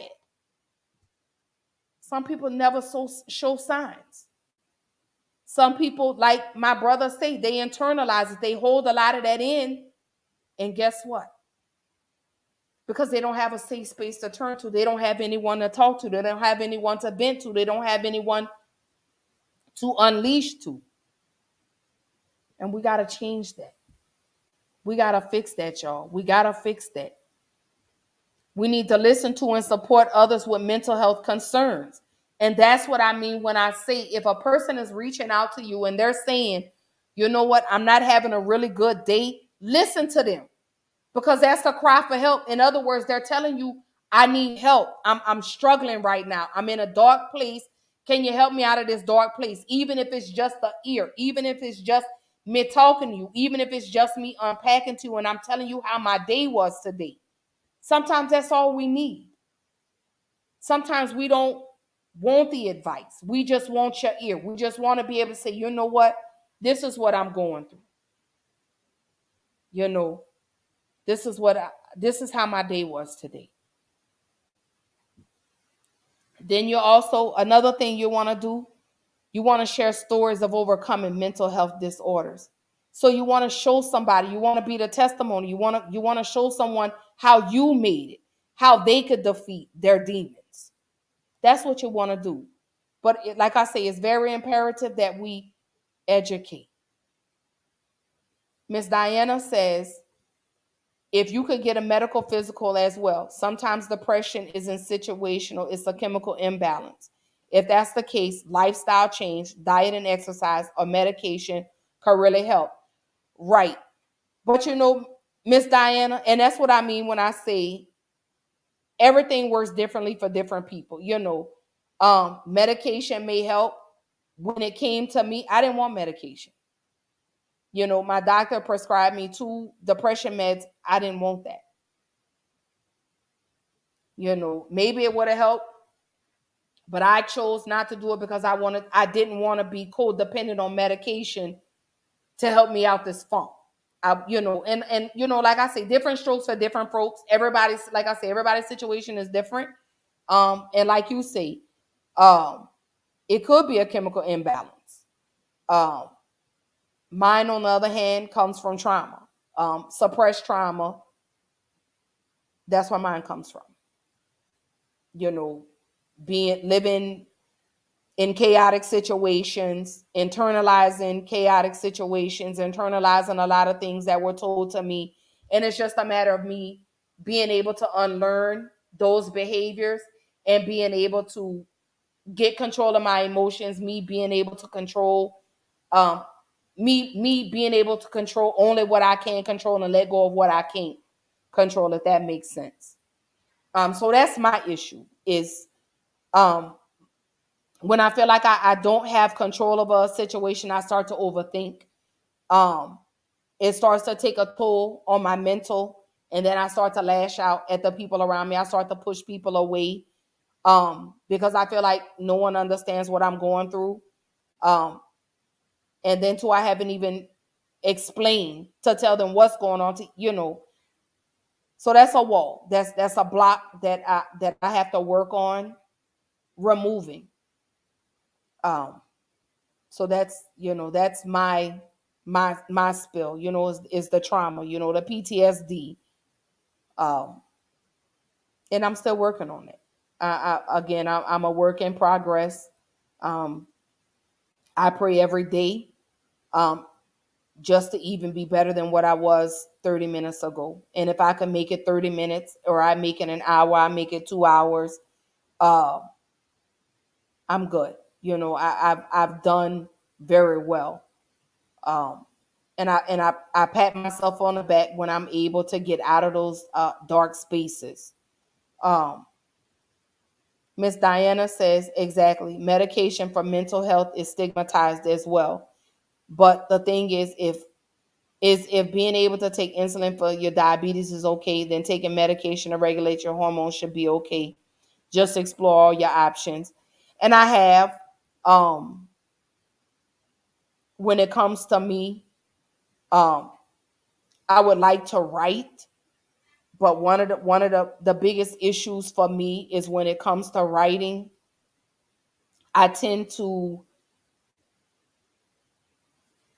my mind tends to go all over the place, and I can't really focus on what I'm trying to write. So it's easier for me to talk. It's easy for me to get on my podcast and talk about what's bothering me than versus me trying to write it down, if that makes sense.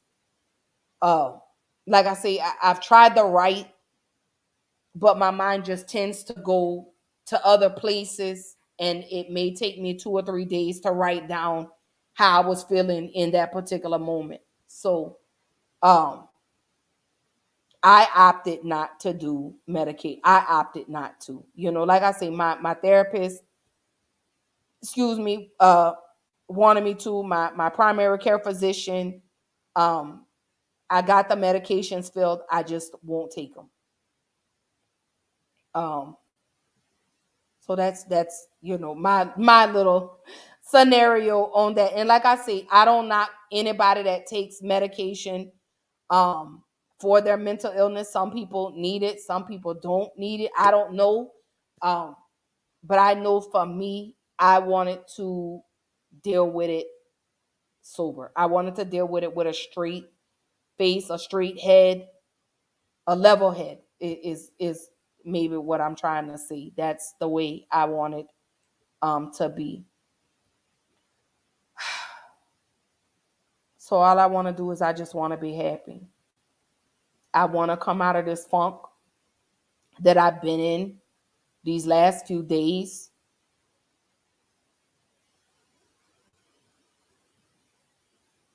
I really want to truly smile and really mean my happy and really be happy. I really do. I just want to be happy. I want to see the people around me be happy. I want the people around me to know that I support y'all, that I love you with everything, that I'm here anytime you need me, but also understand that when I'm having a moment, just let me have that moment. And then when I'm ready,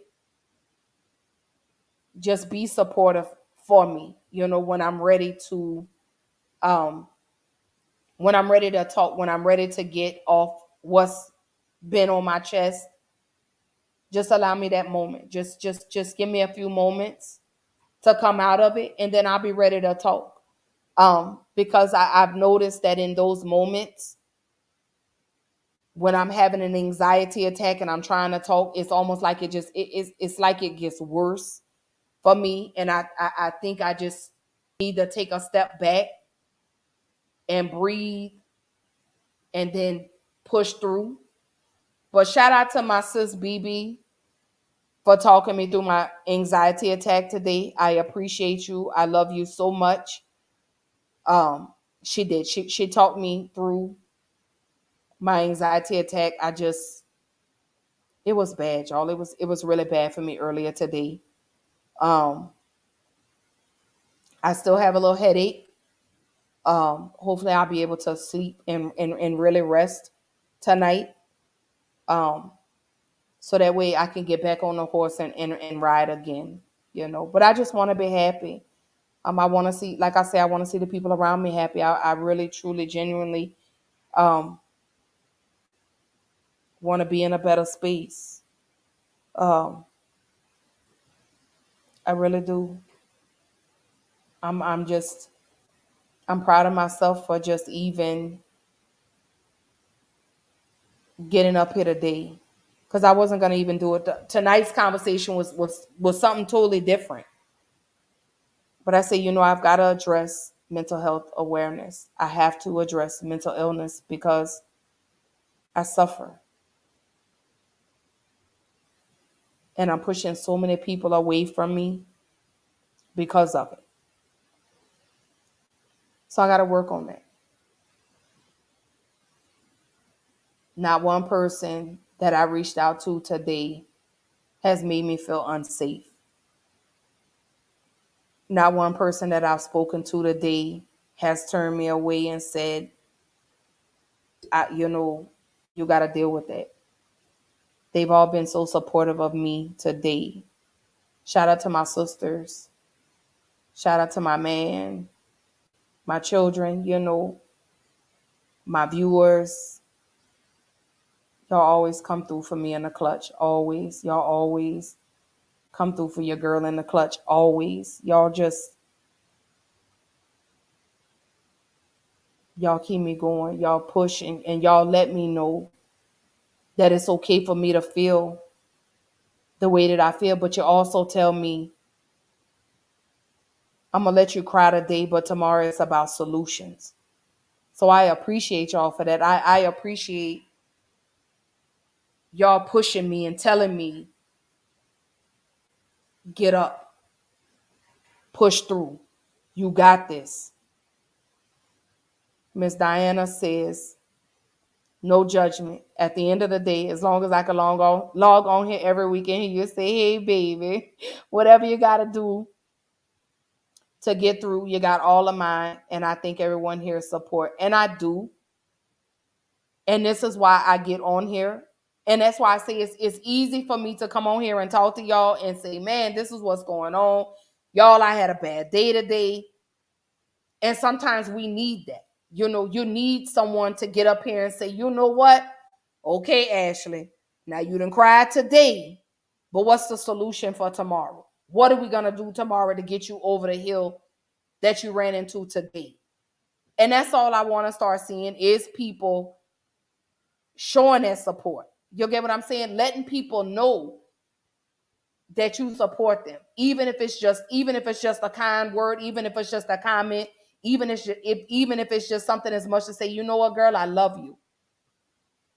Then that makes a difference. You get what I'm saying? That really helps a lot. Oh, Frederick, I love you too, my baby. I miss you. We definitely got to catch up. I definitely got to come to the booth. I got to come eat. We got to go eat. We got to go sit down and we got to go eat, Frederick. I am not playing. We got to sit down and we got to go eat. But I got to eat in moderations. I got to be careful with everything I eat because my sodium had to stay down and I got to keep my diabetes down, all types of stuff I got going on. But sometimes that's all we need is just that one person or just someone to just let you know that they thinking about you. That's all we need. I don't do this to get sympathy. I get on here because I want someone else to know, dang, she going through what I'm going through. If she could talk about what she going through, then I could talk about what I'm going through. If she could push through the hill that she ran into today, I could push through. So I get on here to encourage, to empower, to uplift, to let someone know that you're not by yourself. You're not alone. You're not alone in this. Just like I had to be reminded today, Ash, you're not alone. You're not doing this by yourself. You got your man over here that loves everything about you. You just got to open up to him. You got to talk to him. You got to let him know what's going on. Then you got your sister. I got my sisters over here. Ash, we love you. You're not by yourself. What's going on? What's good, sis? What's up? Talk to me. It's just a matter of me being able to remove that wall. I got my sister Diana. Sis, what's good? Talk to me. What's going on? I just have to remove this wall that I put up. And I call that my wall of protection. I've got to move that. I've got to remove that wall and know that everybody's not out to get me. Everybody wants to see the best in me. I just have to learn how to see the best in me. And that's, y'all just bear with me. I just feel like every time I take one step further, I get knocked back down. And I know it's easier said than done. It's so discouraging but I know I have to do better because I'm pushing some of the most important people away from me. But y'all have to be patient with me too because I'm learning. This is 30 plus years of trauma. This is 30 plus years of pain that I'm trying to undo. That's what this is. It's I'm trying to undo this pain. I'm trying to learn how to trust. I'm trying to I'm trying to get back to Ashley. I'm really trying to find out and figure out who Ashley really truly is. That's what I'm doing. I know, Frederick. I miss you too, honey. I really do. I miss our conversations. Brother, when I tell you your poems, your posts really got me through the day. I hate that you don't post them anymore, but I would really love for you to get back to posting them because they really helped me out a lot. They really helped me along the way. They really truly did. And I miss those posts. Please get back to posting them. Tag me in them because like I said, they really, really, really, truly helped me. So as I go into my final thoughts for tonight, May is Mental Health Awareness Month. Why are we not talking about this more? Why are we not advocating for this more? I think this is a much needed conversation for everybody. Black women, black men, black boys, black girls. We have to keep having this conversation. As uncomfortable as it may be, we have to address those issues. We have to get to a point in our lives where we have to release that pain in order to heal.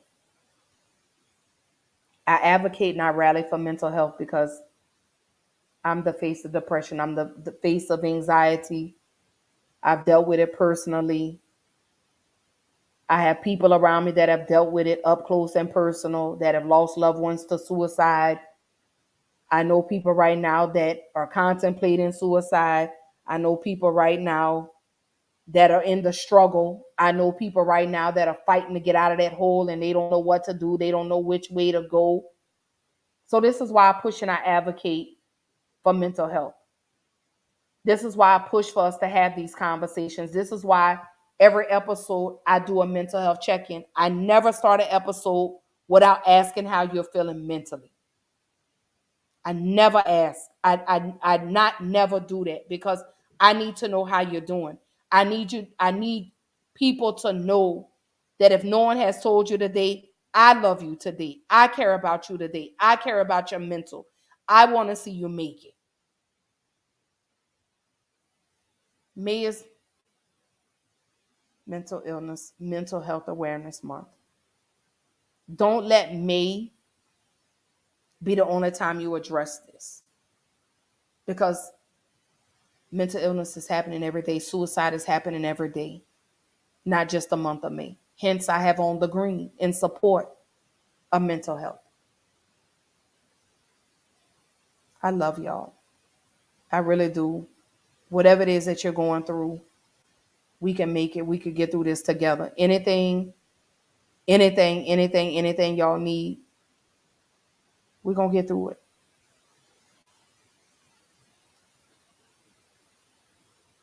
I'm strong. You're strong. We could do this together.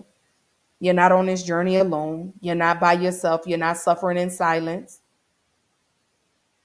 But we're going to get through. We're going to push through. We're going to talk about this. We're going to love on each other a little more. Like I say, beginning this month, at the end of every month, I'm going to start doing my mental health forum where we're just going to talk. I want to know what you're going through. What can I do? What resources do you need for me to give to you so that way you could get in a better space mentally? Because I would rather you call me or reach out to me, send me a message when you're going through something than for me to be posting RIP behind your name because I wasn't listening enough. And that's my final thought. But I do want to post some resources. We do have the blackmentalhealth.com/suicide. So if you or someone you know is contemplating suicide, there's that link. I'm so sorry. Here are the resources. These are the resources, y'all. I'm so sorry. These are the resources. This is the blackmentalhealth.com/suicide. Again, these are resources for the African American community. So if you feel like you don't know which way to turn, I have a link that's posted up at the top. I also have, let me go back and let me post this. Let me move this banner out of the way. These are some other resources. You have the Black Emotional and Mental Health Collective, or BEAM. You have Black Girls Smile. You have the Steve Fund. You have Therapy for Black Girls. And then you have the African American Mental Health. All these are resources that I've come across in regards to mental health for the Black community. I also want to, I want to post the suicide crisis number. The suicide prevention lifeline number is up on your screen. If you are in a crisis or you know someone that is in a crisis, please call 911. Get them to the nearest emergency room. If they are talking about if they're contemplating suicide. Also, if you don't feel comfortable with speaking with me or anyone else, please dial this number to 1-800-273-TALK or 1-800-273-8255. That is the suicide prevention lifeline number. Please call. If you don't feel comfortable with speaking with anybody, you are going to remain anonymous. Please, please, please seek the help that you guys need. I also have the statewide crisis line. If you are ever in a mental health crisis, this is a statewide crisis line. That number is 855-CRISIS-1 or 855-274-7471. That is the mental health and substance abuse line. Please call. Please call. Even if you can't get in touch with a friend, a family member, a loved one, please reach out and contact some of those resources that I posted for y'all. Again, I would rather you reach out to me than for me to see your name and RIP behind it. So Frederick say I posted some last week. Okay, I'm gonna have to go back to your page because I think you be posting late at night. I be asleep when I can't get some rest. But yeah, but I also want to talk about the upcoming episodes for Black Girl Interrupted. So tonight's episode was supposed to have been about estate planning. We were supposed to be talking about wills and getting your ducks in a row before you pass away. That's going to be Thursday's episode. But this episode sets me up for all the episodes for the month of May. We're going to be talking about grief. We're going to be addressing grief, what it's like to lose a parent. What is it like to lose a child? How do we get through the grieving process? And then again, at the end of the month, y'all, I am going to do my mental health forum. It is going to be an open forum. If anybody wants to come and you want to jump on camera, if you don't want to jump on camera, you just want to stay in the chat. And hey, that's what we're talking about. We are talking about mental health. We are closing out the month of May, addressing mental health. And again, going forward at the end of every month, I am going to have my mental health forums. So we will be addressing any and everything. We'll be discussing resources, what you could do, what we can do collectively together as a community to help break the stigma when it comes to mental health awareness. So that's going to be for the month of May. Yes, Thursday's episode is going to be all thrown off because we're talking about estate planning, but I guess that really kind of pivots us into grief and how we deal with death and mental health all in one genre. So, or one little melting pot, one little box. That's definitely what I want to discuss. But I do want to say to each and every last person that tuned in tonight, I love you guys so much. I appreciate the way you guys come through. I appreciate the way you guys continue to support each and everything that I do. Thank you guys for allowing me to vent. Thank you guys for allowing me to decompress today. I'm gonna claim tomorrow to be a better day for me. I'll speak it, So Thursday night, when we come back and I have my episode, I'm claiming to be in a much better space. Today was a day for me to cry. Tomorrow has to be my day of solutions, because again, I cannot lay in the pain all day, every day. I just can't do it. Hold on, we got some more comments. Wait. Oh, and I love you too, brother. I do. I appreciate, like I say, you coming through, showing love, showing support. Definitely, like I said, I can't wait to collab with you. I have some beautiful show topics that I definitely want you to be a part of. But Thursday night, you know what? I'm gonna bypass the estate plan, and we're just gonna jump right on into grief, and that's how we're gonna do for the month of May. But I do want to say again that I love you guys. Again, I appreciate all the continuous support that you guys show me all the time. Y'all do. It's absolutely appreciated. Shout out to my brother, Big Brother Will. I love you, brother. Dope ass topic tonight. I can't wait to see what you're talking about next Tuesday. Shout out to my sisters, Jewel, Javert, BB. I love y'all. Diana, I love y'all. Shout out to my baby. I love you, babe. I know you're at work right now, but I love you, and thank you for always coming through in the clutch for me, even when I don't deserve it. I know, because I know I could be an asshole sometimes, but I appreciate you just even being supportive, and I'm going to learn how to open up more to y'all. So I'm going to work on that. Y'all just be patient. It's hard. It's difficult. But on that note, don't forget, tap in with Black Girl Interrupted every Tuesday, every Thursday, 8 p.m. Central Time, 9 p.m. Eastern Time. I'm on Instagram. I'm on YouTube. I'm on Facebook. I am on all the streaming platforms, iHeart, Google, Spotify, Audible, Amazon. I'm all over the place, baby. Just put in Black Girl Interrupted and you're going to see. But I love you guys. I hope everyone has a great night. And I will see y'all Thursday, 8 p.m. Central Time, 9 p.m. Eastern Time.